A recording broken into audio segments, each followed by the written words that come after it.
Movie के start में एक कपल को देखते हैं, डेविड और उसकी वाइफ। ये दोनों भाग रहे थे क्योंकि डेविड जख्मी था। ये नीचे गिर जाता है। इसके हाथ में एक बोर्ड था। ये अपनी वाइफ से कहता है तुम इस बोर्ड को जला दो क्योंकि ये बोर्ड यूएस के हाथ न लग जाए। यूएस वाले डेविड और उसकी वाइफ को मारना चाहते थे। ये कोई और नहीं बल्कि इनकी अपनी बेटी ही थी जो इनको मारना चाहती थी। डेविड की वाइफ को किसी के चलाने की आवाज सुनाई देती है। अचानक से जमीन में से बहुत सारे हाथ निकल आते हैं जो इसको पकड़ लेते हैं। डेविड की वाइफ गिर जाती है। अब एक रेड ड्रेस में एक लड़की नजर आती है। ये डेविड की बेटी थी और अपनी मदर को मार देती है और वो बोर्ड इससे ले लेती है। फिर मूवी प्रेजेंट में आती है जहाँ एक सुनसान जगह पर एक घर को दिखाया जाता है। इसमें 4 फ्रेंड रहते थे, एबी, जेस, साइम और रे।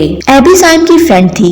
एबी, साइम और रे ये तीनों विच थी और अपने मैजिक से कुछ स्पेल सीखती हैं। जेस विच नहीं थी इसलिए इसे स्पेल सीखने में मुश्किलात पैदा हो रही थी। एबी सेल पर एक्सपेरिमेंट करने के लिए इसके मुख्तलिफ पोशन बनाती है। एक दिन ये चारों घर पर स्पेल की प्रैक्टिस कर रहे थे। एबी ये पोशन बनाकर रे को देती है। रे इसको पीकर आसमान में उड़ने लगती है पर इस पोशन का असर थोड़ी देर के लिए रहता है। ये सब बहुत खुश थे। एबी और बुक से मैजिक करने के तरीके देखती है। साइम यहाँ से जाने लगता है क्योंकि वो अपने पेरेंट्स से मिलना चाहता था और एबी के बारे में अपने पेरेंट्स को बताना चाहता है क्योंकि साइम एबी को पसंद करता था। एबी एक निशान बना लेती है और छुरी से कट लगाती है मगर वो कट जल्दी से गायब हो जाता है। ये देखकर हैरान थी। फिर इसके मुंह से ब्लैक सा लिक्विड आने लगता है। जेस और रे ये देखकर डर जाती हैं। जेस कॉल करती है। वही एबी के पेट से अचानक एक हाथ निकलता है और एबी का जिस्म फट गया था। नेक्स्ट डे सब एबी के घर आते हैं।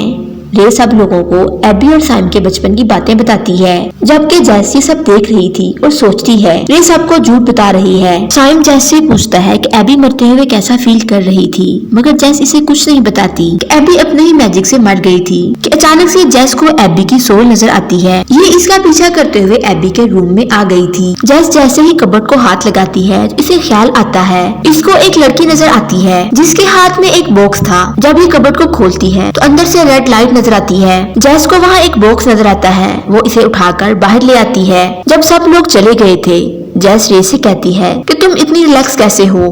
जेस रे को कहती है कि एबी ने तुम्हारे कहने पर वो स्पेल पिया था। रे बताती है ये बहुत मुश्किल है। जेस को रात के टाइम एबी की आवाजें सुनाई देती हैं। वहीं जेस को स्पेल की बुक खुली मिलती है जिसपे लिखा हुआ था ये वहाँ मिलेगा जहाँ मैं स्कूल में होंगी। दूसरी तरफ जेस, रे और साइम ये तीनों ग्रेव पर जाते हैं और डिब्बे पर लिखे वर्ड को बोलने लगते हैं कि अचानक से डिब्बा खुल जाता है और इसके अंदर वही बोर्ड निकलता है जो मूवी के स्टार्ट में दिखाया गया था। वहीं ये गार्ड को आते हुए देख लेते हैं। इसको ये देखकर यहाँ से भागते हैं। एबी की सोल इस गार्ड को मार देती है। ये एबी नहीं कोई बुरी सोल थी क्योंकि इन्होंने खुद उसे बोर्ड की मदद से बुलाया था। रे कहती है वो एबी नहीं बल्कि कोई और है। ये दोनों आपस में गुस्सा होती हैं। साइम इनको चुप रहने को कहता है। जेस साइम को एबी की मौत के बारे में बता देती है। साइम सुनकर सख्ते में चला जाता है। साइम को घर में एबी की आवाजें सुनाई देने लगी थी। साइम इसकी आवाज का पीछा करते हुए टीवी लाउंज में आ जाता है। इसे वो बोर्ड नजर आता है जिसे देखकर ये डर गया था। ये इस बोर्ड से बात करता है। एबी बताती है कि मैं तुमसे बहुत प्यार करती हूँ। साइम जेस के घर जाता है और उसे बताता है कि मेरी एबी से बात हुई है और इसे जिंदा करने के लिए किसी ऐसे शख्स को जान देना होगी जिसने इसे मरते हुए देखा होगा। अब ये दोनों रे के पास जाने लगते हैं। उधर बार में एबी फिर से पोशन बनाती है। इस पोशन को इंजेक्शन में डालकर रे के घर ले आती है। क्योंकि रे सो रही थी वो एबी की आवाज से उठ जाती है। रे को अपने बेड के पास जैकेट पहने हुए कुछ नजर आता है। इसे लगता है कि ये सब ख्वाब में देख रही है मगर वो जैकेट वाला इसकी गर्दन में इंजेक्शन लगा देता है। रे बेहोश हो जाती है। जब इसे होश आता है वो बाढ़ में थी। एबी कहती है कि इस बोर्ड की मदद से मुझे जिंदगी नहीं बल्कि मेरे साथ सौदा किया गया है। रे रोने लगती है। रे कहती है कि एबी तुम जेस को क्यों नहीं मारती। एबी रे को एक पोशन पीने के लिए देती है। तुम्हें इसे पीकर दर्द नहीं होगा बल्कि तुम बेहोश हो जाओगी। ये पी लेती है क्योंकि इसके पास कोई और दूसरा रास्ता नहीं था। इतनी देर में जेस और साइम भी पहुँच जाते हैं क्योंकि ये सब अपना काम यहाँ पर किया करते थे। जेस बार की बेसमेंट में जाती है तो वहाँ रे बंधी हुई थी। जेस अपनी मैजिक की मदद से एबी को पीछे गिरा देती है और रे को बचाकर ले आते हैं। एबी इनके पीछे ही जाती है मगर साइम इसे रोक लेता है। एबी इसे कहती है मैं ये सब तुम्हारे लिए कर रही हूँ। जेस एबी पर मैजिक करती है मगर इसे कुछ नहीं होता। अभी दोबारा मैजिक करती है मगर इस बार वो मैजिक साइम पर काम कर जाता है जिससे साइम मर गया था। रे जेस को बताती है कि साइम मर गया है। अभी दोनों अपनी जान बचाकर यहाँ से भागती हैं। एबी बोर्ड को उठाकर अपना मैजिक करती है। ये बोर्ड की मदद से साइम को जिंदा कर लेती है। अभी दोनों इवल बनकर जेस और रे को मारना चाहते थे। जेस की कार का एक्सीडेंट हो जाता है और इसे अपने सामने जैकेट वाला शख्स नजर आता है। वो कोई और नहीं बल्कि साइम था। जेस अपने मैजिक से इसे दूर फेंक देती है, खुद यहाँ से भागती है। फिर जेस को ख्याल आता है कि डेविड और उसकी वाइफ एक जैकेट वाले आदमी के सामने बैठे हुए थे और अपनी बेटी के मरने के बारे में बता रहे थे। और ये जैकेट वाला आदमी इनको बोर्ड देता है कि वो इस बोर्ड को उसके ग्रेव पर यूज करके इसे पा सकते हैं। और ये लोग ऐसा ही करते हैं। इनकी बेटी वापस आ जाती है। वो इनकी बेटी नहीं होती बल्कि कोई इवल थी जो इनको मारना चाहती थी ताकि वो अपनी सोल को वापस ले सके।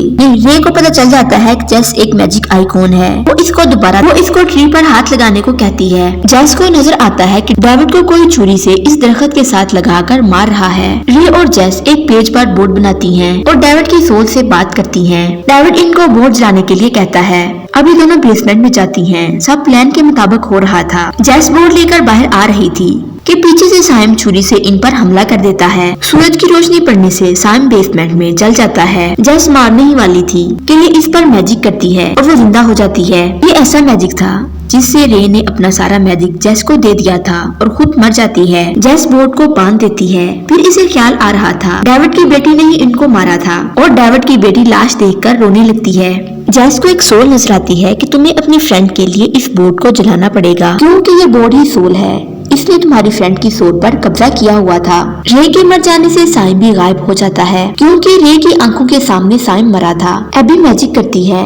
फिर से वही हाथ निकलकर जेस से बोर्ड खींच कर ले जाता है। अब इसके सामने एक मैजिक बुक खुलती है जिसकी वजह से वो साइम और रे का सोल बना लेती है। इधर एबी भी मैजिक से सोल बना रही थी। ये प्लान करती है कि साइम एबी की बात में आकर वो बोर्ड जला देगा। साइम कहता है अगर साथ रहना होगा तो एबी को वो बोर्ड जलाना पड़ेगा अगर वो साइम को मार देती है। रे जेस को पोषण देती है और मैजिक की मदद से एबी को रोक रही थी क्योंकि एबी का मैजिक पावरफुल था जिसकी वजह से रे मर जाती है। एबी ने अपने मैजिक से जेस को जख्मी कर दिया था। जेस भी अपने मैजिक से बोर्ड को उठाकर आग में फेंक देती है। एबी जल गई थी। नेक्स्ट डे जेस अपने रूम में होती है। जेस को एबी नजर आती है। वो इसका शुक्रिया करती है कि तुमने मुझे बचा लिया। अब जेस ने बाढ़ में जाकर सब कुछ जला दिया था और यूं मूवी का एंड हो जाता है। अगर आप लोगों को हमारी वीडियो पसंद आ रही है तो आपसे एक रिक्वेस्ट है, हमारे इस चैनल को ज्यादा से ज्यादा लाइक, शेयर और सब्सक्राइब कर दें। बेल आइकॉन को जरूर प्रेस करें ताकि हमारी हर आने वाली वीडियो आप तक पहुंच सके। हमारे चैनल को 2% लोगों ने सब्सक्राइब किया हुआ है जबकि 98% लोगों ने सब्सक्राइब नहीं किया।